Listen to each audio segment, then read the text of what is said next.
We're going to go over the top 5 things to look for in an offer on your home, and we're starting right now.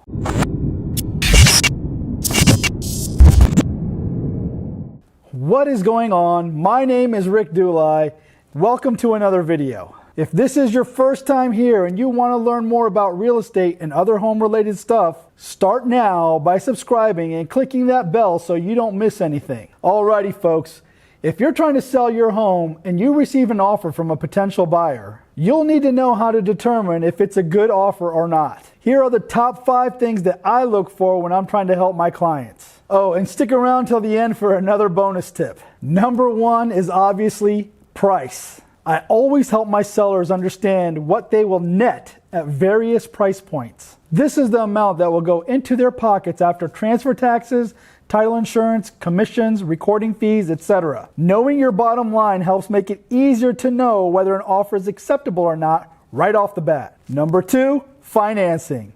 How is the buyer financing their purchase? That is, whether the buyer is applying for a loan and getting a mortgage, or if it's a cash offer. If it is a cash offer, it's typically not contingent on an appraisal and can close a lot quicker. If the buyer is applying for a loan, we need to know A, how long before they apply, and B, how long will it take them to get that approval? Most offers are contingent on financing. That means if the buyer gets rejected for the loan, or if the property doesn't appraise, they can back out of the deal without penalty and get their earnest money deposit back. Which brings me to number 3.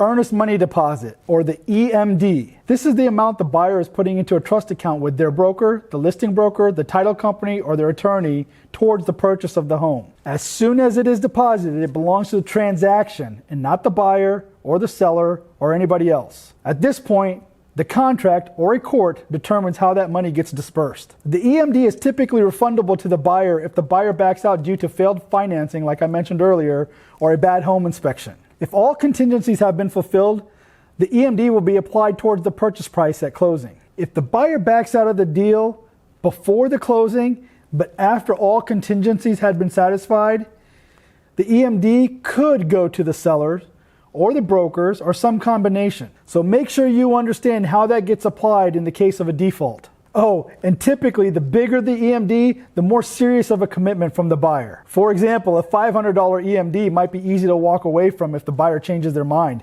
but a $10,000 EMD will keep them committed all the way to closing. Number 4, the inspection period. Since the home inspection can make or break the deal, it is important as the seller to limit the time requested to perform the inspection. The buyers can use any excuse in the home inspection to kill the deal. I have even heard agents call it a get out of jail free card. As the seller, you want to make sure all contingencies are cleared as quickly as possible so that EMD can go hard and the transaction can close without any hurdles. Finally, number 5.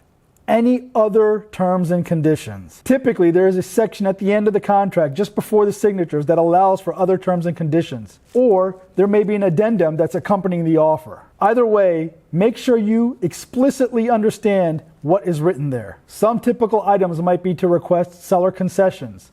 That's when the seller contributes part of their proceeds towards the buyer's closing costs. Or the buyer may ask for personal property to be included in the deal, like a pool table or a home theater system. I hope you found these tips useful, whether you're selling on your own or with an agent. If you know someone that you think could benefit from watching this video, please share it with them. And if you agree or disagree with anything that I said, please comment below. Thanks for watching. Have a great day. Oh, and here's your bonus tip. If you accept an offer contingent on a buyer selling their home, make sure you get a copy of that listing ticket and keep track of that appraisal and home inspection. The best contingent offer is one that is already pending, appraised at value, and with a satisfactory home inspection already done.